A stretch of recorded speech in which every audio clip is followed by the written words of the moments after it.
আমার মতো যারা যারা বাইরের খাবার খেতে পছন্দ করো, আজকের ভিডিওটা তাদের জন্য।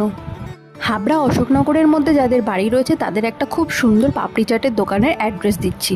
আমাদের প্রথমেই চলে আসতে হবে অশোকনগর ও গোলবাজারে। তো সেখানে এসে দেখবে স্ট্যাচুটার ঠিক আগেই ডান দিকে একটা রাস্তা ঢুকে যাচ্ছে। এই রাস্তায় ঢোকার পরে কিছুটা যাওয়ার পরেই দেখবে একটা বোর্ড রয়েছে। তো দেখো, বোর্ডটা আমি ভালো করে জুম করে দেখিয়ে দিচ্ছি। বোর্ডে লেখা থাকবে সন্তোষ টি স্টল। তার ঠিক সামনেই এই পাপড়ি চাটের দোকানটা রয়েছে। তোমাদের কিন্তু এই দোকানে খেতে আসতে হলে 6:30টার পরে আসতে হবে, কারণ 6:30টার আগে দোকানটা বন্ধ থাকে। তো আমরা একটু তাড়াতাড়ি চলে এসেছিলাম বলে দোকানটা বন্ধ ছিল আর আমাদের অনেকক্ষণ ওয়েট করতে হয়েছিল। আর এই দেখো, এখানে আমি মেনুটা দেখিয়ে দিলাম। এখানে কিন্তু পাপড়ি চাটের পাশাপাশি আরও অনেক রকমের খাবার পাওয়া যায়। তো আমরা অর্ডার করেছিলাম দই পাপড়ি চাট। তো কাকু সেটাই বানাচ্ছিল। কিছুক্ষণ ওয়েট করার পরে দেখো আমাদের খাবারটা এসে গেছে। আর খেতে কিন্তু খুব ভালো হয়েছিল। তো তোমরা এখানে এসে ট্রাই করতে পারো। তো আজকের ভিডিওটা এইখানেই শেষ করছি। যদি ভালো লাগে প্লিজ লাইক কমেন্ট শেয়ার করে দিও।